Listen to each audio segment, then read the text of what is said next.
Hello दोस्तों, मैं सुनील कुशवाहा स्वागत करता हूं आज फिर एक नए वीडियो में। आज के वीडियो में मैं M2R5 यानी वेब डिजाइन एंड पब्लिशिंग के टॉप 100 क्वेश्चन लेकर आया हूं, जो आपकी परीक्षा के लिए बहुत ज़्यादा इंपॉर्टेंट होने वाला है। क्योंकि इस वीडियो में वो क्वेश्चन है जो हमेशा प्रीवियस ईयर में पूछे गए हैं और संभवतः आपके एग्जाम में भी पूछ जाएंगे। इसलिए वीडियो को बिना स्किप किए हुए अंत तक देखना है और वीडियो के अंत में अपने आंसर जरूर बताने हैं कि आपने टोटल 100 में से कितने क्वेश्चन अटेम्प्ट किए हैं, मीन्स कितने आंसर आपसे बने हैं। तो चलते हैं पहले क्वेश्चन की तरफ। क्वेश्चन पहला क्या है? क्वेश्चन नंबर 1, HTML का पूरा रूप क्या है? क्वेश्चन मैंने पूछा गया है कि HTML का पूरा रूप क्या है। Option A high text markup language, option number B hyper text markup language, option C hyper text markup language, option number C D है हाई टेक्स्ट मार्कअप लैंग्वेज। तो इसका सही आंसर होगा option number C hyper text markup language. Answer क्या होगा? Hyper text markup language. HTML का full form होता है hyper text markup language. Next question है क्वेश्चन नंबर 2। पहले शुरू में क्वेश्चन है बिल्कुल बेसिक से लेकर एडवांस तक लाया हूं। ऐसा नहीं होता है कभी HTML का फुल फॉर्म नहीं पूछा गया हो। HTML का फुल फॉर्म पूछा जाता है, CSS का भी फुल फॉर्म पूछा जाता है। तो CSS का फुल फॉर्म क्या होता है? Option number A computer style sheet, option number B cascading style sheet, option number C creative style sheet, option number D है कॉम्पैक्ट स्टाइल शीट। तो सही आंसर होगा option number B cascading style sheet. CSS का full form होता है cascading style sheet. Question number 3, tag DOC type का उपयोग क्यों किया जाता है? मीन्स जो DOC TYPE का उपयोग क्यों किया जाता है? ऑप्शन नंबर ए HTML का वर्जन बताने के लिए, ऑप्शन नंबर बी इमेज जोड़ने के लिए, ऑप्शन नंबर सी स्क्रिप्ट जोड़ने के लिए, एंड ऑप्शन नंबर डी है वेब ब्राउजर को बंद करने के लिए। तो इसका सही आंसर होगा ऑप्शन नंबर ए HTML का वर्जन बताने के लिए DOC TYP का प्रयोग करते हैं। नेक्स्ट क्वेश्चन है क्वेश्चन नंबर 4, VR टैग का उपयोग किसके लिए किया जाता है? मीन्स VR टैग का उपयोग किसके लिए किया जाता है? ऑप्शन नंबर ए है टेक्स्ट में स्पेस जोड़ने के लिए, option number B line break के लिए, ऑप्शन नंबर सी पेज को लिंक करने के लिए, एंड ऑप्शन नंबर डी है टेबल बनाने के लिए। तो इसका सही आंसर होगा ऑप्शन नंबर बी लाइन को ब्रेक करने के लिए VR टैग का प्रयोग किया जाता है। नेक्स्ट क्वेश्चन है क्वेश्चन नंबर 4, UL टैग का प्रयोग किस प्रकार की लिस्ट बनाने के लिए किया जाता है? मीन जो UL टैग होता है इसका प्रयोग किस प्रकार की लिस्ट बनाने के लिए किया जाता है? Option number A ordered list, option number B unordered list, option number C description list, and option number D है लिंक्ड लिस्ट। तो सही आंसर होगा इसका option number B unordered list. UL की फुल फॉर्म होती है अनऑर्डर्ड लिस्ट। यूएल की full form क्या होती है? तो यूएल की फुल फॉर्म होती है अनऑर्डर्ड लिस्ट। तो सही आंसर होगा इसका option number B UL tag का उपयोग किसके लिए किया जाता है? तो यूएल टैग का प्रयोग अनऑर्डर्ड लिस्ट बनाने के लिए किया जाता है। Next question question number 6, HTML में लिंक जोड़ने के लिए कौन सा टैग उपयोग किया जाता है? मीन्स यदि आप लिंक को जोड़ना चाहते हैं तो किस टैग का प्रयोग किया जाता है? Option number A option number B link, option number C href, and option number D है हाइपर। तो इसका सही आंसर होगा ऑप्शन नंबर ए मतलब होता है एंकर टैग। जब आप लिंक जोड़ने के लिए किस टैग का उपयोग करेंगे? तो सबसे पहले आप ए टैग से स्टार्ट करेंगे। कैसे? टैग ए लगाएंगे, फिर लिखेंगे href के बाद आप जो भी डबल इक्वल करके यहाँ पे आप जिसकी लिंक बनाना चाहते हैं उसको लिखेंगे और टैग को यहाँ पे बंद कर देंगे और यहाँ पे कुछ भी लिखकर जैसे क्लिक में लिख दिया आपने यहाँ पे और बाद में ए टैग को बंद कर देंगे। तो HTML में लिंक जोड़ने के लिए किस टैग का प्रयोग करते हैं? तो एंकर टैग मीन्स ए टैग का प्रयोग करते हैं। नेक्स्ट क्वेश्चन है क्वेश्चन नंबर 7, CSS में कलर सेट करने के लिए कौन सी प्रॉपर्टी उपयोग की जाती है? मीन्स यदि आप CSS में कलर को डिफाइन करना चाहते हैं तो किस प्रॉपर्टी का प्रयोग करेंगे? Option number A background, option number B font colour, option number C colour, and option number D है टेक्स्ट कलर। तो इसका सही आंसर होगा option number C colour. CSS में कलर सेट करने के लिए कौन सी प्रॉपर्टी का उपयोग किया जाता है? तो सही आंसर होगा option number C, colour. Next question है क्वेश्चन नंबर 8। HTML डॉक्यूमेंट का कौन सा भाग ब्राउजर में दिखाई देता है? मीन्स HTML डॉक्यूमेंट का कौन सा भाग है जो ब्राउजर में दिखाई देता है? Option number A head, option number B meta, option number C body and option number D है टाइटल। तो क्वेश्चन में पूछा गया है कि जो कौन सा भाग है जो ब्राउजर में दिखाई देता है, तो आंसर होगा इसका ऑप्शन नंबर सी बॉडी। आप बॉडी टैग के अंदर जो कुछ भी टाइप करते हैं वो सब क्या होता है, वो सब आपके ब्राउजर में दिखाई देता है। जैसे आपने बॉडी टैग के अंदर, मैंने जैसे यहाँ पे अपना नाम ही लिख दिया, बॉडी टैग के अंदर आपने नाम लिखा, तो क्या होगा, यही नाम आपको ब्राउजर में देखने को मिलेगा जब आप इसको रन कराएंगे। नेक्स्ट क्वेश्चन है HTML में टेबल बनाने के लिए कौन सा टैग उपयोग किया जाता है? मीन्स यदि आप HTML में टेबल बनाना चाहते हैं तो किस टैग का उपयोग करेंगे? ऑप्शन ए है table, option B TR, option D C है TD एंड ऑप्शन डी है ऊपर के सभी। तो इसका सही आंसर होगा ऑप्शन नंबर डी, ऊपर के ये सभी टैग हैं, ये टेबल बनाने के लिए प्रयोग किए जाते हैं। मीन्स कहने का मतलब है जब आप टेबल को बनाना चाहते हैं तो सबसे पहले टेबल टैग लगाएंगे और सबसे लास्ट में टेबल टैग बंद करेंगे, और उसके अंदर TR होता है टेबल रो को डिफाइन करने के लिए।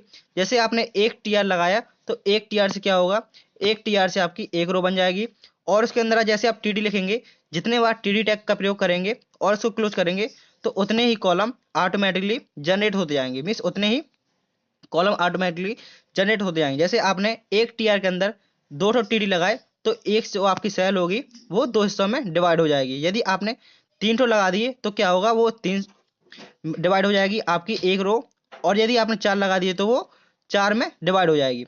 और जब आप TR को बंद कर देंगे और फिर से TR लगाएंगे तो न्यू रो हो जाएगी, मीन्स न्यू रो आ जाएगी। तो TR से क्या आ रहा है, टेबल रो। नेक्स्ट क्वेश्चन है क्वेश्चन नंबर 10।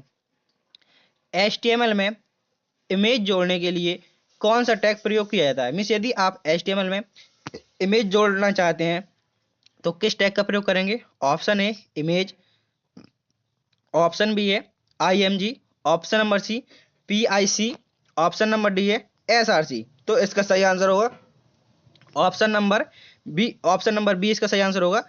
HTML में इमेज जोड़ने के लिए किस टैग का प्रयोग किया जाता है? तो सही आंसर होगा option number B, IMG tag का प्रयोग करते हैं। नेक्स्ट क्वेश्चन है CSS में स्टाइल शीट जोड़ने का तरीका क्या है? मीन जो आप यदि आप CSS में स्टाइल जोड़ना चाहते हैं तो ये कौन सी तरीके से? Inline CSS, option B internal CSS and option C है एक्सटर्नल CSS और ऑप्शन डी है सभी। तो इसका आंसर होगा ऑप्शन डी सभी। यदि आप CSS में स्टाइल जोड़ना चाहते हैं तो आप इनलाइन का प्रयोग कर सकते हैं, इंटरनल का प्रयोग कर सकते हैं और एक्सटर्नल का प्रयोग कर सकते हैं। यहाँ पे इनलाइन क्या होती है, जब आप एक किसी टैग के अंदर, जैसे मैंने H टैग के अंदर H1 टैग के अंदर कोई भी प्रॉपर्टी मिस कलर दिया तो वो हो गई इनलाइन CSS। इंटरनल CSS होती है वो हेड टैग के अंदर, जो स्टाइल टैग के अंदर लगती है वो इनलाइन होती है। जो एक्सटर्नल CSS होती है वो अगले पेज में लगाई जाती है, और जो जिसमें आप कोडिंग करते हैं उसमें उसको लिंक कर दिया जाता है। लेकिन इसमें अंतर क्या होता है, जो आप एक्सटर्नल CSS को सेव करते हैं तो उसका एक्सटेंशन होता है .css, एंड जिसमें आप पेज, जो ब्राउजर में आपका पेज दिखेगा उसको करने के लिए आपको .html का प्रयोग करना पड़ेगा। मीन्स यदि आप एक्सटर्नल CSS लगा रहे हैं तो आपको उसको .css सेव करना पड़ेगा, और आपको जो सिंपल पेज बनाया है जिसमें लिंक कर रहे हैं उसको .html से सेव करना होगा। नेक्स्ट क्वेश्चन है क्वेश्चन नंबर 12। HTML में टाइटल टैग का उपयोग किसके लिए किया जाता है? मीन्स टाइटल टैग का प्रयोग किसके लिए किया जाता है? ऑप्शन नंबर ए है वेब पेज का शीर्षक सेट करने के लिए, ऑप्शन बी वेब पेज में हेडिंग जोड़ने के लिए, ऑप्शन नंबर सी टेक्स्ट को बोल्ड करने के लिए, ऑप्शन डी है इमेज का नाम सेट करने के लिए। तो सही आंसर होगा इसका ऑप्शन नंबर ए, वेब पेज का शीर्षक सेट करने के लिए टाइटल टैग का प्रयोग किया जाता है। नेक्स्ट क्वेश्चन है CSS में फॉन्ट सेट करने के लिए कौन सी प्रॉपर्टी का प्रयोग किया जाता है? मीन्स यदि आप CSS में फॉन्ट साइज सेट करना चाहते हैं तो किस प्रॉपर्टी का प्रयोग करेंगे? ऑप्शन नंबर ए है font style, option number B font weight, option C है font size and option number D है फॉन्ट स्टाइल। तो इसका सही आंसर होगा option number C, font size का प्रयोग करेंगे। नेक्स्ट क्वेश्चन है क्वेश्चन नंबर 14। HTML में एक लाइन में कंटेंट जोड़ने के लिए किस टैग का प्रयोग करेंगे? एक लाइन में कंटेंट जोड़ने के लिए किस टैग का प्रयोग करेंगे? ऑप्शन ए है P, option B span, option number C div and option number D है H1 टैग। तो इसका सही आंसर होगा option number B, span tag का प्रयोग करेंगे। HTML में एक लाइन में कंटेंट जोड़ने के लिए किस टैग का प्रयोग करते हैं? तो स्पैन टैग का प्रयोग करते हैं। नेक्स्ट क्वेश्चन है क्वेश्चन नंबर 15। HTML में लिंक बनाने के लिए कौन सी विशेषता जरूरी है? पहले पूछा गया था कि कौन सा टैग जरूरी है और इसमें पूछा गया है कि कौन सी विशेषता जरूरी है। Option A href, option number B src, option number C alt and option number D है लिंक। तो इसका सही आंसर होगा option number A href। HTML में लिंक बनाने के लिए कौन सी विशेषता जरूरी है? तो href विशेषता जरूरी है। मैंने जैसे ही बताया था कि जब आप ए टैग लगाएंगे मीन्स एंकर टैग लगाएंगे, उसके बाद आप क्या लिखेंगे? href, उसके बाद आप लिखेंगे href और उसके बाद डबल एक कॉलम लिखेंगे। आपको जो भी पेज की लिंक देनी हो मीन्स जो भी आपको लिंक बनाना हो वो यहाँ पे नाम देंगे विथ एक्सटेंशन के। नेक्स्ट क्वेश्चन है क्वेश्चन नंबर 16। HTML5 का उपयोग का नया टैग मल्टीमीडिया जोड़ने के लिए उपयोग होता है। मीन्स जो HTML5 है इसका उपयोग जो नया मल्टीमीडिया के लिए कौन कौन से जोड़ सकते हैं? Option number A audio tag, option number B video, option number C दोनों एंड ऑप्शन नंबर डी है इनमें से कोई नहीं। तो सही आंसर होगा ऑप्शन नंबर सी दोनों। जो HTML5 है उसमें आप ऑडियो टैग भी जोड़ सकते हैं और वीडियो टैग दोनों को जोड़ सकते हैं। Question number 16। HTML में कमेंट लिखने का सही तरीका क्या है? मीन्स यदि आप HTML में कमेंट लिखना चाहते हैं तो सही तरीका क्या है? ऑप्शन नंबर ए है comment dot dot comment close, option B double slash dot dot dot, option C है टैग एक्सक्लेमेटरी चिन्ह slash means dot dot dot और ऑप्शन डी है slash star dot dot star back slash. तो इसका सही answer होगा option number सी, इसका सही आंसर होगा। HTML में कमेंट लिखने का सही तरीका होता है आप सबसे पहले टैग लगाएंगे, फिर एक्सक्लेमेटरी चिन्ह लिखेंगे और उसके बाद डबल हाइफन लगाएंगे और उसके अंदर जो भी आप लिखना होगा कमेंट करने के लिए तो वह कमेंट हो जाएगा और उसके बाद आप डबल हाइफन लगाएंगे फिर टैग को बंद कर देंगे। मिस नेक्स्ट क्वेश्चन है एक CSS फाइल का एक्सटेंशन क्या होता है? मीन्स एक CSS फाइल का एक्सटेंशन क्या होता है? ऑप्शन नंबर ए है HTML, option number B CSS, option number C style and option number D है स्क्रिप्ट। तो इसका सही आंसर होगा option number B dot CSS। एक CSS फाइल का एक्सटेंशन क्या होता है? तो सही आंसर होगा डॉट CSS। नेक्स्ट क्वेश्चन है HTML डॉक्यूमेंट की शुरुआत किस टैग से होती है? मीन्स जो HTML डॉक्यूमेंट की शुरुआत किस टैग से होती है? ऑप्शन नंबर ए है HTML, option number B head, option number C body and option number D है टाइटल। तो इसका सही आंसर होगा ऑप्शन नंबर ए। HTML में डॉक्यूमेंट की शुरुआत HTML टैग से शुरू होती है। जो सबसे पहला टैग होता है वो HTML होता है और जो सबसे लास्ट वाला टैग होता है वो भी HTML ही होता है। उसके बाद आता है आपका हेड, हेड के अंदर आता है टाइटल और टाइटल के अंदर आता है फिर टाइटल क्लोज होता है। फिर जैसे टाइटल क्लोज हो जाएगा फिर हेड टैग क्लोज होगा, हेड टैग क्लोज होने के बाद आपका बॉडी टैग ओपन होगा एंड बॉडी टैग ओपन होने के बाद आपका बॉडी टैग क्लोज हो जाएगा और जब आपका बॉडी टैग क्लोज हो जाएगा उसके बाद आपका HTML टैग क्लोज हो जाएगा। नेक्स्ट क्वेश्चन है क्वेश्चन नंबर 20। HTML में आई फ्रेम टैग का उपयोग क्यों किया जाता है? वीडियो जोड़ने के लिए, एक वेब पेज में दूसरा वेब पेज एम्बेडेड करने के लिए, ऑप्शन सी है फॉर्म जोड़ने के लिए, ऑप्शन डी है इमेज जोड़ने के लिए। तो सही आंसर होगा ऑप्शन नंबर बी, एक वेब पेज में दूसरा वेब पेज जोड़ने के लिए आई फ्रेम टैग का प्रयोग किया जाता है। नेक्स्ट क्वेश्चन है HTML में मेटा टैग का उपयोग किसके लिए होता है? HTML में मेटा टैग का उपयोग किसके लिए होता है?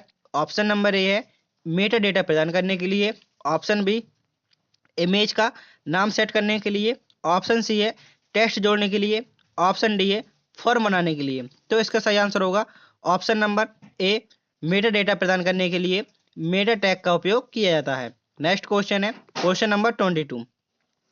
HTML में लाइन तोड़ने का सही तरीका क्या है? मीन्स क्वेश्चन में पूछा गया है जैसे कि आप लाइन लिखते जा रहे हैं, सीधी सीधी लाइन लिखते जा रहे हैं और आप चाहते हैं कि आपकी एक लाइन यहाँ तक लिखे और उसके बाद नई लाइन आ जाए। मीन्स आप इच्छा अनुसार, जैसे आप फुल लाइन लिखना चाहते हैं, हाफ लाइन लिखना चाहते हैं, तो कैसे लिखेंगे। मीन्स आपको किसी लाइन को यहाँ से ब्रेक करना है, मीन्स तोड़ना है, तो आप किसका प्रयोग करेंगे। Option number A V R tag का, option number B L V tag का, option number C break tag का, एंड ऑप्शन नंबर डी है लाइन टैग का।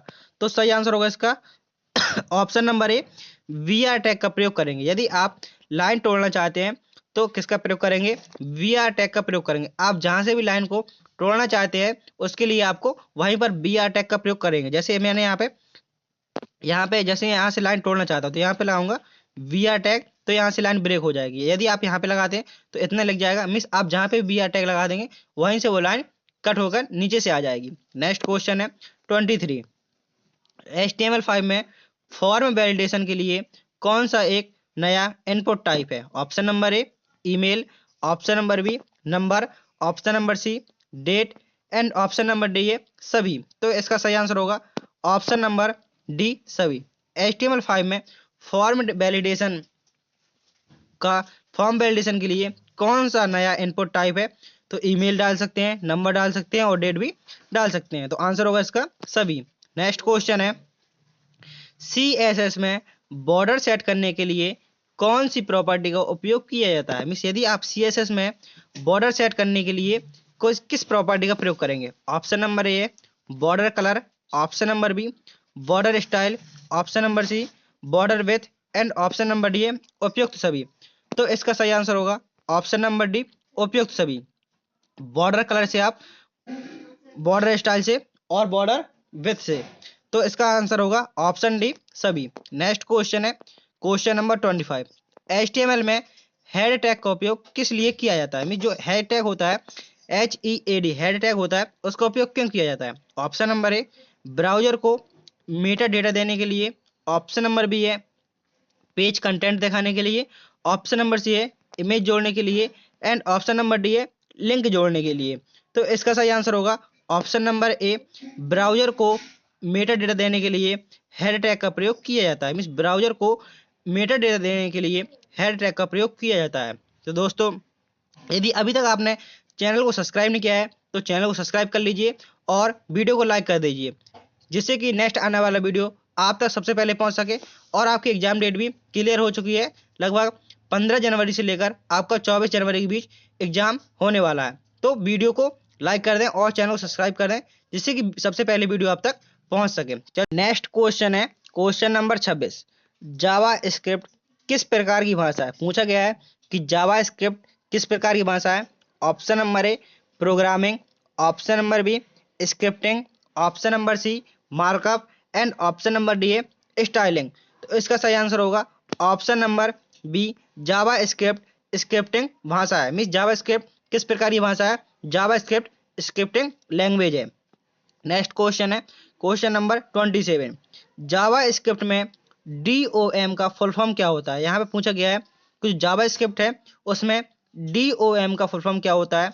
Option number A document object model, option number B data object manager, option C document oriented model, and option number D है dynamic object model. तो इसका सही answer होगा option number A document object model. DOM का full form होता है document object model. Next question है JavaScript में कौन सी प्रॉपर्टी वेब पेज का URL देती है। मीन्स कौन सी प्रॉपर्टी है जो वेब पेज का पूरा URL देती है। Option number A window dot href, option number B location dot href, option C document dot href, and option number D है ब्राउजर डॉट href। तो इसका सही आंसर होगा option number B location dot href। JavaScript में कौन सी property web page का पूरा URL देती है।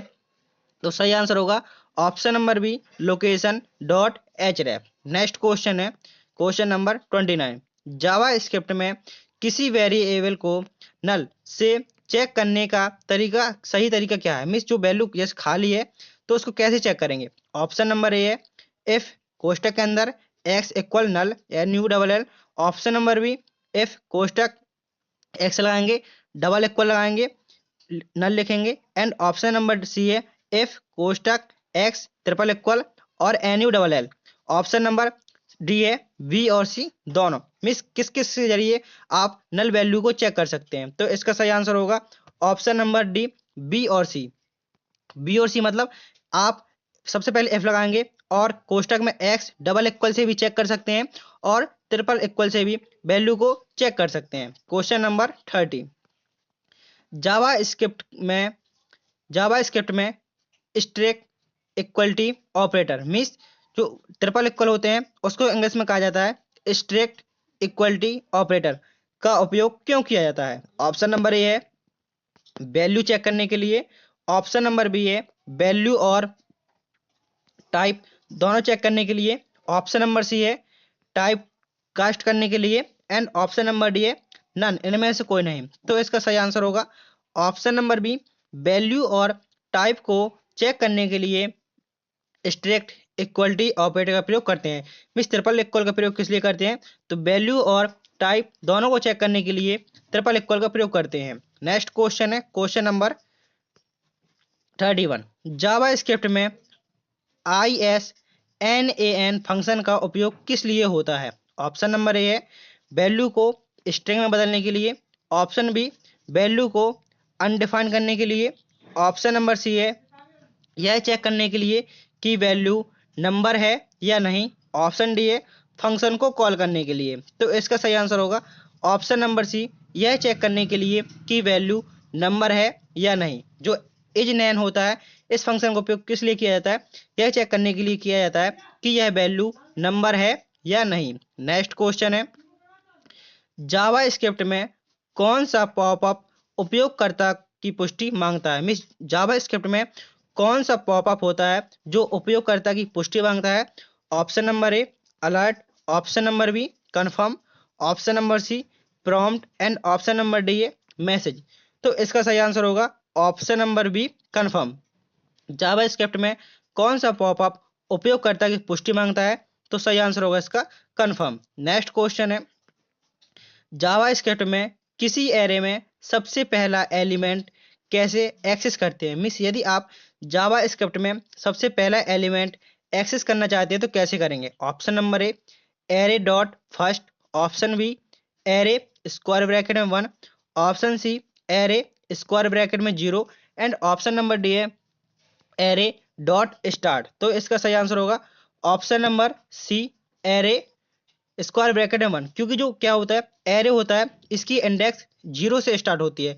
यदि आप सबसे पहले एलिमेंट को एक्सेस करना चाहते हैं तो किसका प्रयोग करेंगे, 0 का प्रयोग करेंगे। मीन्स स्क्वायर ब्रैकेट में आपको 0 लिखना पड़ेगा क्योंकि इसकी इंडेक्स होती है वो 0 शुरू होती है। सबसे पहले 0 1 2 3 ऐसे मीन्स आगे बढ़ेगा, 1 2 3 से नहीं बढ़ता, 0 से स्टार्ट होता है। जो इंडेक्स होती है एरे की वो 0 से स्टार्ट होती है, तो इसलिए 0 वाला सबसे पहले एलिमेंट एक्सेस करेगा। नेक्स्ट क्वेश्चन है 34, जावा स्क्रिप्ट में कौन सा फंक्शन पूर्णांक मान देता है। मीन्स कौन सा फंक्शन है जो पूर्णांक मान देता है। ऑप्शन नंबर ए पूर्णांक मान देता है, जो यहाँ पे मैथ लिखा है, एक सेकंड यहाँ पे देखते हैं।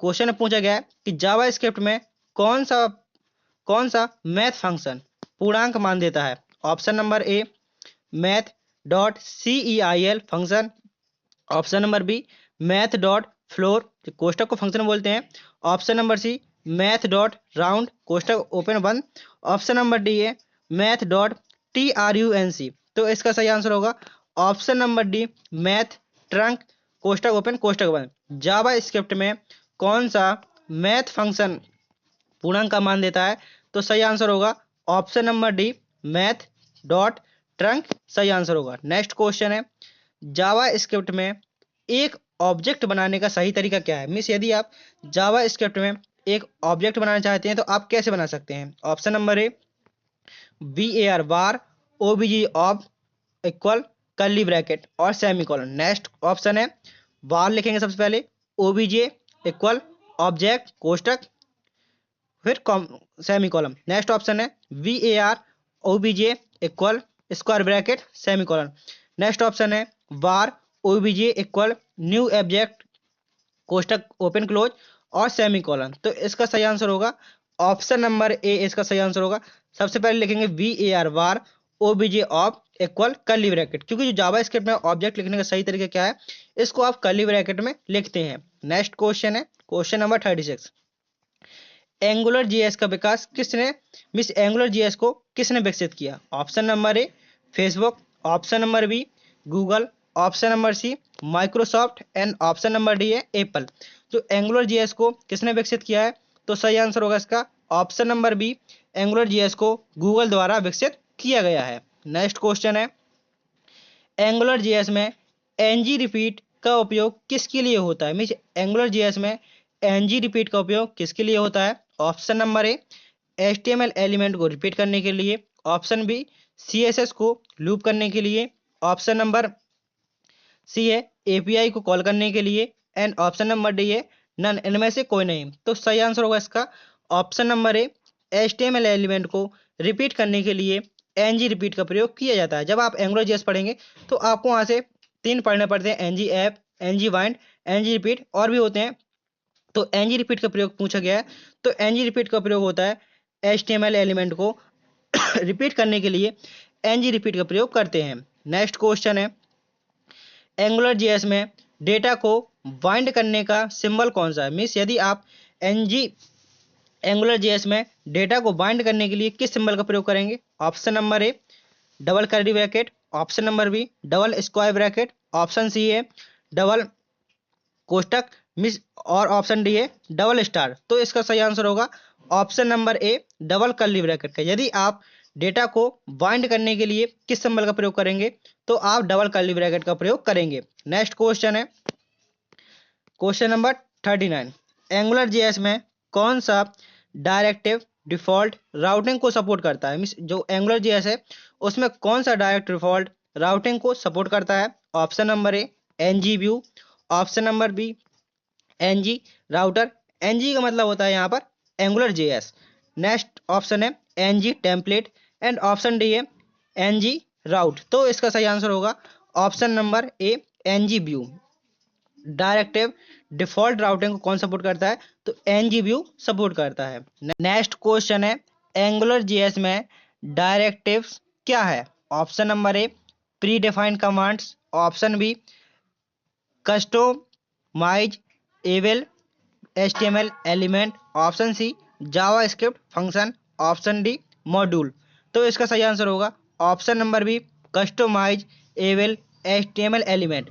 जो डायरेक्टरी होता है वो क्या होता है? कस्टमाइज एचटीएमएल एलिमेंट होते हैं। नेक्स्ट क्वेश्चन है एंगुलर जीएस में डिपेंडेंसी इंजेक्शन मिस डीआई का उपयोग क्यों किया जाता है? Option number A manual coding कम करने के लिए, option number B database handle करने के लिए, ऑप्शन सी स्टाइलिंग के लिए, एंड ऑप्शन डी है नन, इनमें से कोई नहीं। तो सही आंसर होगा option number A manual coding को कम करने के लिए डीआई का प्रयोग करते हैं। मिस डीआई का प्रयोग किस लिए करते हैं? तो कोडिंग को कम करने के लिए डीआई का प्रयोग करते हैं। नेक्स्ट क्वेश्चन है एंगुलर जेएस में directive two way data binding के लिए उपयोग होता है। मिस कौन सा directive two way data binding के लिए उपयोग होता है? Option number A NG bind, option B NG model, option C NGF, and option D है एनजी आईनेट। तो इसका सही आंसर होगा option number B NG model. इसका सही आंसर क्या होगा? NG model. नेक्स्ट क्वेश्चन है क्वेश्चन नंबर 43। एंगुलर जेएस में डॉलर रूट स्कोप का उपयोग कब किया जाता है? मीन्स जो एंगुलर जेएस में डॉलर रूट स्कोप का प्रयोग कब किया जाता है? ऑप्शन ए जब सभी स्कोप में डेटा साझा करना हो, ऑप्शन बी केवल पेरेंट स्कोप में डेटा साझा करने के लिए, ऑप्शन सी केवल चाइल्ड स्कोप में डेटा साझा करने के लिए, एंड ऑप्शन डी है नन, इनमें से कोई नहीं। तो इसका सही आंसर होगा ऑप्शन नंबर ए जब सभी स्कोप में डेटा साझा करना हो तो डॉलर रूट स्कोप का प्रयोग करते हैं। नेक्स्ट क्वेश्चन है question number 44। Question number 44 angular JS में कौन सा built in service API call करने के लिए उपयोग होता है?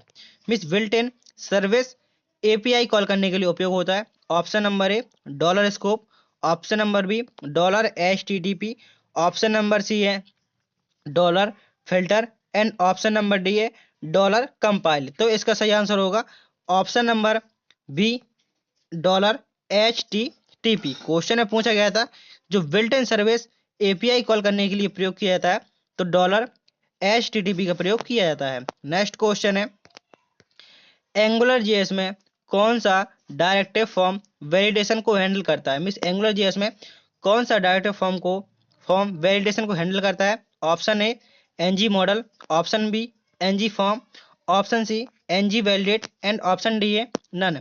तो इसका सही आंसर होगा option number C NG validate. Directive form validation को हैंडल करता है तो एनजी वैलिडेट। नेक्स्ट क्वेश्चन है एंगुलर जेएस का लेटेस्ट स्टेबल वर्जन कौन सा है। जो एंगुलर जेएस है उसका लेटेस्ट स्टेबल वर्जन कौन सा है।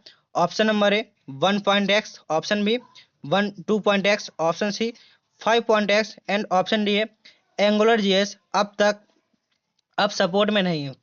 तो इसका सही आंसर होगा ऑप्शन नंबर डी। इसका सही आंसर होगा एंगुलर जेएस अब सपोर्ट में नहीं है।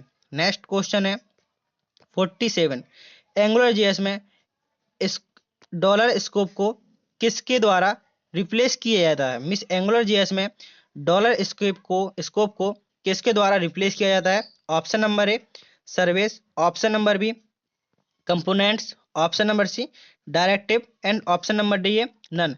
तो इसका सही आंसर होगा ऑप्शन नंबर बी। इसका सही आंसर होगा कंपोनेंट। एंगुलर जेएस में डॉलर स्कोप को किसके द्वारा रिप्लेस किया जाता है तो कंपोनेंट्स द्वारा रिप्लेस किया जाता है। नेक्स्ट क्वेश्चन है एंगुलर जेएस में फिल्टर किसके लिए उपयोग होता है। मीन्स एंगुलर जेएस में फिल्टर किसके लिए उपयोग होता है। ऑप्शन ए डेटा को स्टाइल करने के लिए, ऑप्शन बी डेटा को फॉर्मेट करने के लिए, ऑप्शन सी एचटीएमएल को वैलिडेट करने के लिए एंड ऑप्शन डी है नन। इनमें से कोई नहीं। तो इसका सही आंसर होगा ऑप्शन नंबर बी डेटा को फॉर्मेट करने के लिए जावास्क्रिप्ट मींस एंगुलर जेएस में फिल्टर का प्रयोग किया जाता है। नेक्स्ट क्वेश्चन है एंगुलर जेएस में dollar digest and dollar apply क्या है। जो एंगुलर जेएस है उसमें dollar digest and dollar apply क्या है। Event, function, scopes, APIs. तो सही आंसर होगा इसका ऑप्शन नंबर बी। ये सभी क्या है, ये दोनों फंक्शन है। नेक्स्ट क्वेश्चन है एंगुलर जेएस में एचटीएमएल के साथ कौन सा फीचर्स जोड़ता है। मींस एंगुलर जेएस को एचटीएमएल के साथ कौन सा फीचर जोड़ता है। Option number A dynamic content, option number B data binding, option number C event handling and option D है ऊपर के सभी। तो इसका सही आंसर होगा option number D all of above means ऊपर के सभी। तो यहाँ पर आपके 50 क्वेश्चन पूरे होते हैं और अब आपके शेष 50 क्वेश्चन और बचे हैं। वीडियो तक अंत तक जुड़े रहना है। चलते हैं नेक्स्ट क्वेश्चन। यदि अभी तक आपने चैनल सब्सक्राइब नहीं किया है तो चैनल को सब्सक्राइब कर लीजिए और वीडियो को लाइक कर दीजिए और अपने उन दोस्तों को जरूर शेयर करें जिनका भी अभी एग्जाम इसी सत्र में मींस जनवरी 2025 में होने वाला है। चलते हैं नेक्स्ट क्वेश्चन की तरफ। Question number 55। तो यहाँ पे पूछा गया है सीएसएस की फुल फॉर्म क्या है। अभी मैंने बताई थी सीएसएस की फुल फॉर्म क्या है। इसका आंसर आप मुझे कमेंट बॉक्स में देंगे कि सीएसएस की फुल फॉर्म क्या है। आपको इसका आंसर कमेंट बॉक्स में देना है। नेक्स्ट क्वेश्चन है 52। सीएसएस का मुख्य उपयोग किसके लिए किया जाता है। मीन सीएसएस का उपयोग किसके लिए किया जाता है। तो आप सब लोग जानते हैं सीएसएस का प्रयोग वेब पेज को स्टाइल देने के लिए सीएसएस का प्रयोग किया जाता है। नेक्स्ट क्वेश्चन है क्वेश्चन नंबर 53। सीएसएस में एक्सटर्नल स्टाइल का एक्सटेंशन क्या होता है। मिस सीएसएस में एक्सटर्नल स्टाइल शीट का एक्सटेंशन क्या होता है। तो सही आंसर होगा इसका ऑप्शन नंबर ए डॉट सीएसएस। सीएसएस में एक्सटर्नल स्टाइल शीट का एक्सटेंशन क्या होता है तो डॉट सीएसएस। नेक्स्ट क्वेश्चन है 54। सीएसएस में कौन सा सिलेक्टर सभी एलिमेंट को प्रभावित करता है। मींस जो सीएसएस का कौन सा सिलेक्टर है जो सभी एलिमेंट को प्रभावित करता है। Option number A star, option number B hashtag all, option number C dot all and option number D है ऑल कोष्टक। तो इसका सही आंसर होगा option number A star. CSS में कौन सा सिलेक्टर सभी एलिमेंट को प्रभावित करता है तो स्टार जो सिलेक्टर होता है वो सभी एलिमेंट को प्रभावित करता है। नेक्स्ट क्वेश्चन है 55। सीएसएस में बॉर्डर सेट करने के लिए सही प्रॉपर्टी है तो इसका सही आंसर होगा ऑप्शन नंबर डी सभी। ये क्वेश्चन आपका शायद रिपीट हुआ है फिर से क्वेश्चन में पूछा गया था CSS में बॉर्डर सेट करने के लिए कौन सी प्रॉपर्टी का उपयोग की जाती है, तो border, border style, border width, इन सभी का प्रयोग किया जाता है। नेक्स्ट क्वेश्चन है 56। CSS में इनलाइन स्टाइल जोड़ने का तरीका क्या है। जो आपको एक क्वेश्चन पहले आया था कि इनलाइन, CSS और एक्सटर्नल तीनों ही CSS की प्रॉपर्टी होती है। मिस इसमें पूछा गया है जो इनलाइन स्टाइल होती है वो कैसे जोड़ी जाती है। ऑप्शन नंबर ए स्टाइल के अंदर, option number B style equal double invert comma के अंदर, option C link, and option D है नन, इनमें से कोई नहीं। तो इसका सही आंसर होगा ऑप्शन नंबर बी स्टाइल के अंदर। जब आप जैसे कि आपको इनलाइन सीएस लगानी है तो आपको किसका प्रयोग करना पड़ेगा, पहले स्टाइल का प्रयोग करना पड़ेगा, फिर उसके बाद इक्वल लगाएंगे और उसके बाद डबल इन्वर्ट कॉमा में आप जो भी करना चाहें, जैसे आपको कलर चेंज करना है तो आप डालेंगे कलर और फिर उसके बाद कलर का नेम, डबल कॉलन की बात कलर का नेम। जैसे आपने डाला कलर COLOR कलर और यहाँ पे कॉलन लगाएंगे और यहाँ पे लिख देंगे रेड, तो वो कलर रेड हो जाएगा। जो आपको यहाँ पे लिखना है जी प्रॉपर्टी इसके अंदर लिखनी है। नेक्स्ट क्वेश्चन है 57। CSS में ID सिलेक्टर को कैसे दर्शाया जाता है। मीन्स CSS में ID सिलेक्टर को कैसे दर्शाया जाता है। ऑप्शन नंबर ए है hashtag, option number B dot, option number C star, option number D है डॉट। तो इसका सही आंसर होगा ऑप्शन नंबर ए। जो आईडी है, आईडी को हैच के द्वारा दर्शाया जाता है। जो स्टार होता है इसको यूनिवर्सल सिलेक्टर बोलते हैं और हैच को बोलते हैं आईडी सिलेक्टर और डॉट को बोलते हैं क्लास सिलेक्टर। हैच को क्या बोलते हैं, हैच को बोलते हैं आईडी सिलेक्टर और डॉट को बोलते हैं क्लास सिलेक्टर एंड स्टार को बोलते हैं यूनिवर्सल सिलेक्टर। नेक्स्ट क्वेश्चन है 58। क्वेश्चन नंबर 58 में पूछा गया है CSS में क्लास सिलेक्टर को कैसे दर्शाया जाता है। मैंने अभी भी बताया कि क्लास सिलेक्टर को कैसे दर्शाया जाता है, तो क्लास सिलेक्टर को डॉट के द्वारा दर्शाया जाता है। Next question 59। CSS में पेज की बैकग्राउंड इमेज सेट करने के लिए कौन सी प्रॉपर्टी का प्रयोग होता है। Option number A background colour, option number B background image, option number C background position and option number D है बैकग्राउंड अटैचमेंट। तो इसका सही आंसर होगा option number B background image. Background image set करने के लिए बैकग्राउंड इमेज का प्रयोग करते हैं। नेक्स्ट क्वेश्चन है CSS में टेक्स्ट को सेंटर में लाने के लिए कौन सी प्रॉपर्टी का उपयोग किया जाता है। ऑप्शन नंबर ए है text align left, text align right, text align centre and text align justify. तो इसका सही आंसर होगा option number C text align centre. Next question है CSS में बॉक्स मॉडल का कौन सा हिस्सा शामिल नहीं है। मीन्स जो बॉक्स मॉडल होता है उसमें कौन सा हिस्सा शामिल नहीं है। Option number a margin, padding, border and content type. तो इसका सही आंसर होगा option number D content type. आप एक बॉक्स है, जैसे आपका ये बॉक्स है, इसमें आप पैडिंग लगा सकते हैं और मार्जिन दे सकते हैं, बॉर्डर दे सकते हैं, लेकिन क्या है कंटेंट टाइप नहीं दे सकते। नेक्स्ट क्वेश्चन है CSS की कौन सी प्रॉपर्टी फॉन्ट साइज को सेट करता है। CSS की कौन सी प्रॉपर्टी है, ये भी क्वेश्चन शायद आपका आ चुका है। इसका आंसर होगा फॉन्ट साइज। फॉन्ट साइज को सेट करता है, तो सही आंसर होगा इसका फॉन्ट साइज। नेक्स्ट क्वेश्चन है CSS में फ्लेक्स बॉक्स लेआउट का उपयोग क्यों किया जाता है। CSS में फ्लेक्स बॉक्स लेआउट का उपयोग क्यों किया जाता है। ऑप्शन नंबर ए ग्रिड बनाने के लिए, option number B responsive design के लिए, option number C HTML file को लोड करने के लिए एंड ऑप्शन नंबर डी है नन, इनमें से कोई नहीं। तो इसका सही आंसर होगा option number B responsive design के लिए फ्लेक्स बॉक्स लेआउट का प्रयोग किया जाता है। मीन्स रिस्पॉन्सिव का यहाँ मतलब होता है जैसे आप कोई विंडो, जैसे आपने क्रोम में कुछ भी सर्च किया, आपने बगल में कंप्यूटर रखा और आपने मोबाइल में, तो आप जब मोबाइल में सर्च करेंगे तो वही कंटेंट आएगा और कंप्यूटर में सर्च करेंगे तो वही कंटेंट आएगा। मिस क्या होता है रिस्पॉन्सिव के जरिए क्या होता है वो डिवाइस के अनुसार अपना साइज चेंज कर लेता है, इसको रिस्पॉन्सिव बोलते हैं। जो कंप्यूटर होगा उसकी बड़ी स्क्रीन होगी तो बड़ी स्क्रीन दिखेगा, लेकिन ऐसा नहीं होता है कि आप कंटेंट आपका कुछ गायब हो जाएगा। आप मोबाइल में भी खोलेंगे तो पूरा आपको कंटेंट दिखेगा और यदि आप कंप्यूटर में भी खोलेंगे तो आपको पूरा कंटेंट दिखेगा। वो अपने डिवाइस के अनुसार साइज को चेंज कर लेता है। नेक्स्ट क्वेश्चन है 64। CSS में रिस्पॉन्सिव वेब डिजाइन को नियंत्रित करने के लिए कौन सा फीचर उपयोग किया जाता है। Option number A @ key frame, option number B @font face, option C @media and option D है @import। तो इसका सही आंसर होगा option number C @media। Next question है 65। CSS में फॉन्ट हॉवर इफेक्ट जोड़ने के लिए कौन सा सिलेक्टर उपयोग किया जाता है? Option number A colon hover, option number B colon focus, option number C colon visit and option number D है कॉलन चेक्ड। तो इसका सही आंसर होगा option number A. Option number A इसका सही आंसर होगा कॉलन हॉवर। हॉवर मतलब जो होता है, जैसे यहाँ पर कुछ भी लिखा हुआ है, नाम लिखा हुआ है, जैसे मैंने यहाँ पे अपना नाम लिखा, एक सेकंड यहाँ पे नाम लिख के देखते हैं पहले।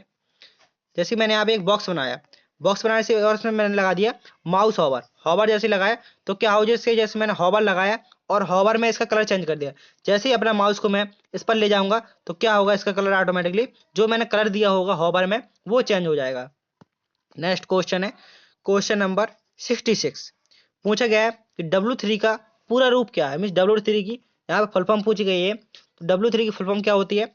Option number A world wide web community, option B world wide web centre, option C world wide web consortium, option number C world wide web content. तो इसका सही आंसर होगा option number C world wide web consortium. W3 की full form होती है world wide web consortium. Next question है 67। W3 की स्थापना कब हुई थी? पूछा गया है W3 की स्थापना कब हुई थी? Option A 1989, option B 1994, option C 1996 and option D है 2001। तो इसका सही आंसर होगा जो W3 की स्थापना हुई थी सन 1994 में W3 की स्थापना हुई थी। नेक्स्ट क्वेश्चन है 68। W3C का मुख्य उद्देश्य क्या है? जो W3C का मुख्य उद्देश्य क्या है?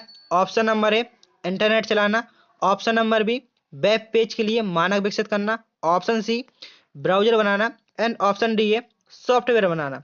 तो इसका सही आंसर होगा option number B web page के लिए मानक विकसित करना। W3 का मुख्य उद्देश्य होता है कि वेब के लिए मानक विकसित करना। नेक्स्ट क्वेश्चन है क्वेश्चन नंबर 69।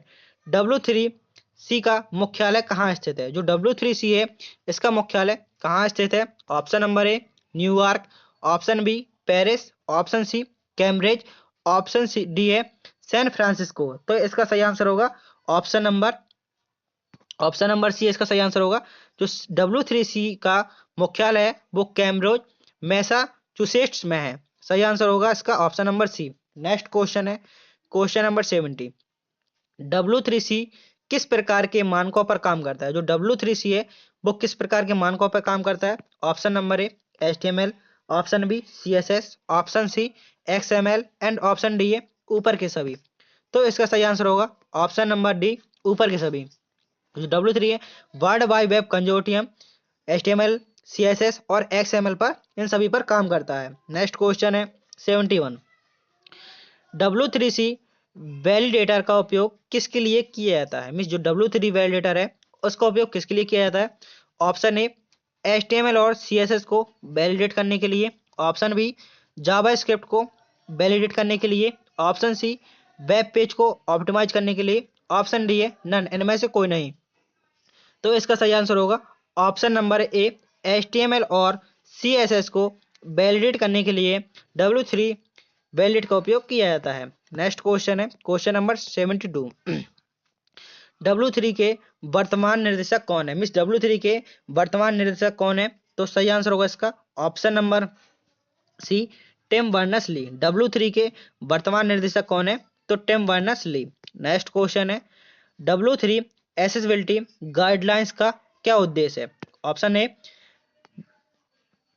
वेब को सुंदर बनाना, ऑप्शन बी विकलांग लोगों के लिए वेब पेज को सुलभ बनाना, ऑप्शन सी वेब पेज की स्पीड बढ़ाना एंड ऑप्शन डी है ब्राउजर ससंगता सुधारना। तो सही आंसर होगा इसका ऑप्शन नंबर बी विकलांग लोगों के लिए वेब को सुलभ बनाना। जैसे कि आपके मोबाइल में एक फीचर होता है, जब आप कभी अपने मोबाइल में सेटिंग देखेंगे तो आपको एक ऑप्शन मिलता है एक्सेसिबिलिटी का।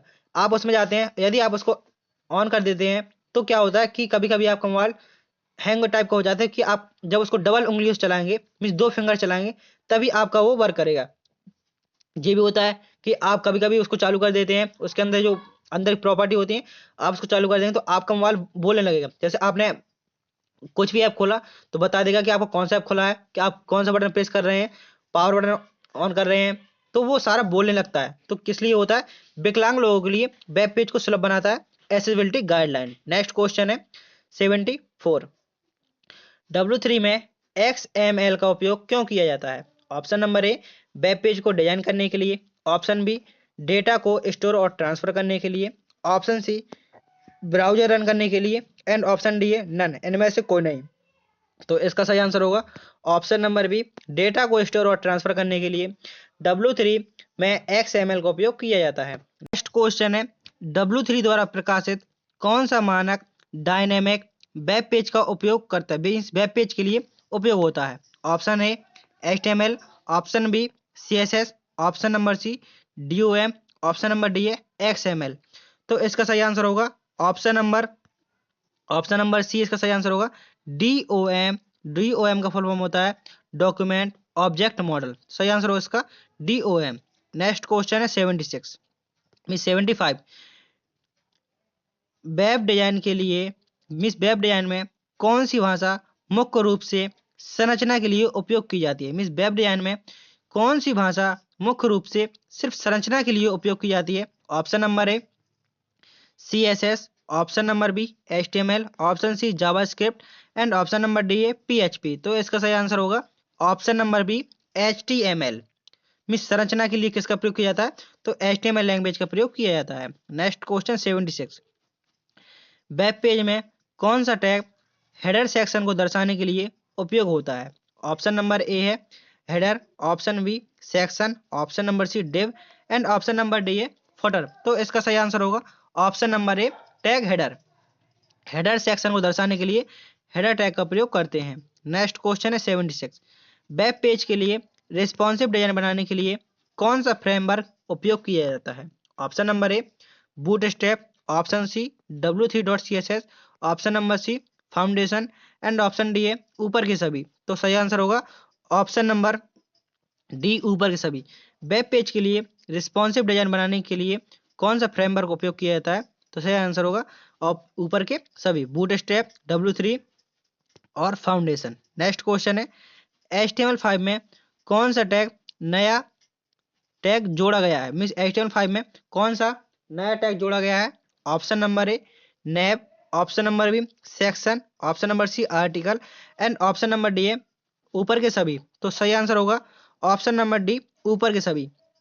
HTML में कौन सा नया टैग जोड़ा गया है? तो नैब, सेक्शन, आर्टिकल, ये तीनों नए टैग जोड़े गए हैं। नेक्स्ट क्वेश्चन है वेब डिजाइन में नेविगेशन मेन्यू के लिए कौन सा एलिमेंट उपयोग किया जाता है? नेविगेशन मेन्यू के लिए कौन सा एलिमेंट प्रयोग किया जाता है? Option number A menu, option number B nav, option number C UL and option D है OL। तो इसका सही आंसर होगा option number B nav, NAV। Web page में वेब डिजाइन में नेविगेशन मेन्यू के लिए कौन सा एलिमेंट उपयोग किया जाता है? तो नैव एलिमेंट उपयोग किया जाता है। नेक्स्ट क्वेश्चन है वेब पेज पर वेब पेज पर मल्टीमीडिया ऑडियो और वीडियो जोड़ने के लिए HTML5 का कौन सा टैग प्रयोग किया जाता है? तो सही आंसर होगा इसका ऑप्शन नंबर ए ऑडियो और वीडियो। HTML5 में मल्टीमीडिया ऑडियो और वीडियो जोड़ने के लिए ऑडियो टैग और वीडियो टैग का प्रयोग करते हैं। नेक्स्ट क्वेश्चन है W3.CSS क्या है? इस पूछा गया है जो W3.CSS है वो क्या है? Option number A programming language, option B CSS framework, option number C JavaScript framework and option number D है HTML फ्रेमवर्क। तो इसका सही आंसर होगा option number B CSS framework. W3.CSS क्या है? तो CSS का ये फ्रेमवर्क है। नेक्स्ट क्वेश्चन है W3.CSS का मुख्य उद्देश्य क्या है? Option number A dynamic web page बनाना, option number B responsive web design करना, option number C data validation करना एंड ऑप्शन नंबर सी है वेब ब्राउजर ऑप्टिमाइज करना। तो इसका सही आंसर होगा option number B responsive web design बनाना। W3 का उद्देश्य क्या होता है? मुख्य उद्देश्य होता है रिस्पॉन्सिव वेब डिजाइन बनाना। नेक्स्ट क्वेश्चन है 83। W3.CSS में कौन सा क्लास फुल विड्थ लेआउट के लिए उपयोग होता है? इस W3 में कौन सी क्लास फुल विड्थ के लेआउट के लिए उपयोग होता है? Option number A W3 wide, option number C W3 container, option C W3 row and option number D है W3 फुल विड्थ। तो इसका सही आंसर होगा option number C W3 row. Next question है 84। W3 CSS में colour पेल्ट्रे के लिए कौन सा क्लास उपयोग किया जाता है? मीन W3 CSS में कलर प्लेटे के लिए कौन सा क्लास उपयोग किया जाता है? W3 colour, option B W3 theme, option C W3 plate and option number D है W3 ब्लू या W3 रेड। तो इसका सही आंसर होगा option number D W3 red and W3 blue. Miss colour plate के लिए किसका प्रयोग किया जाता है? W3। आप डायरेक्ट नाम डालिए, आपने W3 लगाया, नाम डालिए कलर का जो आप करना चाहते हैं। नेक्स्ट क्वेश्चन है 85। W3 CSS में टेस्ट अलाइनमेंट के लिए कौन सा क्लास उपयोग किया जाता है? Option number A left, W3 left, option B W3 right, option C W3 centre and option D है ऊपर के सभी। तो सही आंसर होगा ऑप्शन नंबर डी ऊपर के सभी, W3 left, W3 right and W3 centre. Next question है W3 CSS में शैडो इफेक्ट जोड़ने के लिए कौन सी प्रॉपर्टी का उपयोग किया जाता है? Option A W3 shadow, option B W3 effect shadow, option C W3 shadow medium and option number D है W3-3D। तो इसका सही आंसर होगा option number C W3 shadow medium, W3 shadow large. Means आप शैडो को कम करना चाहते हैं, मिस मीडियम या लार्ज। नेक्स्ट क्वेश्चन है 86। W3 CSS में CDN लिंक किसके लिए उपयोग किया जाता है? जो CDN लिंक होती है उसका उपयोग किस लिए किया जाता है? Option number A JavaScript जोड़ने के लिए, option B external style sheet जोड़ने के लिए, ऑप्शन बी रिस्पॉन्सिव लेआउट बनाने के लिए एंड ऑप्शन डी है सभी। तो सही आंसर होगा इसका ऑप्शन नंबर इसका बी सही होगा, एक्सटर्नल शीट जोड़ने के लिए CDN लिंक का प्रयोग किया जाता है। नेक्स्ट क्वेश्चन है W3.CSS में कौन सा क्लास बटन को स्टाइल शीट मिस स्टाइल करने के लिए प्रयोग होता है? क्वेश्चन में पूछा गया है, फिर से पढ़ते हैं। W3.CSS में कौन सा क्लास बटन को स्टाइल करने के लिए उपयोग होता है? Option A W3 VTN, option B W3 VUTTON, option C है W3 link and option D है W3 क्लिक। तो इसका सही आंसर होगा option number B W3 button. Next question है 89। W3.CSS में कौन सी क्लास ग्रिड लेआउट के लिए उपयोग की जाती है? तो इसका सही आंसर होगा option number B W3 row and W3 col. W3 में क्लास में कौन सी क्लास ग्रिड लेआउट के लिए उपयोग की जाती है? तो W3 row and W3 col. Next question 90। W3 में मॉडल डायलॉग बॉक्स बनाने के लिए कौन सी क्लास का उपयोग किया जाता है? Option A W3 modal, option B W3 dialogue, option C W3 popup and option D है W3 बॉक्स। तो इसका सही आंसर होगा option number A W3 model का प्रयोग किया जाता है। नेक्स्ट क्वेश्चन है 91। वेब पब्लिशिंग का क्या अर्थ है? क्वेश्चन में पूछा गया है कि वेब पब्लिशिंग का क्या अर्थ है। ऑप्शन ए एक वेबसाइट का निर्माण करना, ऑप्शन बी है वेबसाइट को इंटरनेट पर अपलोड करना, ऑप्शन सी वेबसाइट को होस्ट करना एंड ऑप्शन डी है सभी सही। तो इसका आंसर होगा ऑप्शन डी सभी सही। नेक्स्ट क्वेश्चन है 92। वर्ल्ड वाइड वेब का आविष्कार किसने किया था? Option number A Bill Gate, option number B Steve Jobs, option C है Tim Berners-Lee and option D है एलन ट्यूरिंग। तो इसका सही आंसर होगा option number C Tim Berners-Lee ने www का आविष्कार किया था। www की फुल फॉर्म होती है वर्ल्ड वाइड वेब। का आविष्कार किसने किया? टिम बर्नर्स-ली ने www का आविष्कार किया। नेक्स्ट क्वेश्चन है 93। निम्नलिखित में से कौन सा वेब पब्लिशिंग का टूल नहीं है? ऑप्शन ए है WordPress, option B Adobe Dreamweaver, option C Microsoft Excel and option D है जोमला। तो इसका सही आंसर होगा option C Microsoft Excel. Question में पूछा गया था कि निम्नलिखित में से कौन सा वेब पब्लिशिंग का टूल्स नहीं है? तो सही आंसर होगा माइक्रोसॉफ्ट एक्सेल। नेक्स्ट क्वेश्चन है 94। कौन सा प्रोटोकॉल वेब पेज ट्रांसफर के लिए उपयोग किया जाता है? Option A HTTP, option B FTP, option C SMTP and option D है POP। तो इसका सही आंसर होगा option number A HTTP। HTTP का फुल फॉर्म होता है hyper text transfer protocol. Next question है 95। वेब एडिटर का मुख्य कार्य क्या है? जो वेब एडिटर है उसका मुख्य कार्य क्या है? ऑप्शन ए वेब डिजाइन और संपादित करना, ऑप्शन बी इमेज बनाना, ऑप्शन सी है डेटा विश्लेषण करना एंड ऑप्शन डी है सॉफ्टवेयर इंस्टॉल करना। तो इसका सही आंसर होगा ऑप्शन नंबर ए वेब पेज डिजाइन करना और संपादित करना मीन्स एडिट करना, ये वेब एडिटर का मुख्य कार्य होता है। नेक्स्ट क्वेश्चन है 96। वर्ड प्रेस किस प्रकार का प्लेटफॉर्म है? जो वर्ड प्रेस है वो किस प्रकार का प्लेटफॉर्म है? तो इसका सही आंसर होगा option number B CMS content management system. CMS content management system. Next question है 97।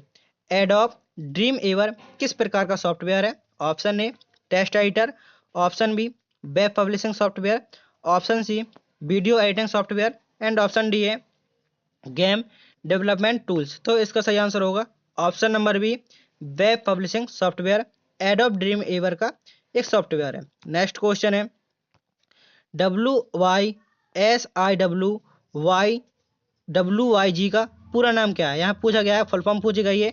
WYSIWYG का फुल फॉर्म क्या है? तो इसका सही आंसर होगा option number A what you see I what you got, what you see I what you see as what you get. Next question 99।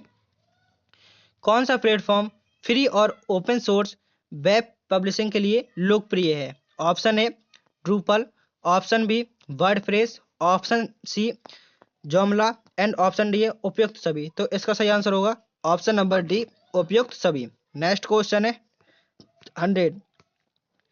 Website को host करने के लिए निम्नलिखित में से क्या आवश्यक है? Option A web server, option B domain name, option C hosting service and option D है उपयुक्त सभी।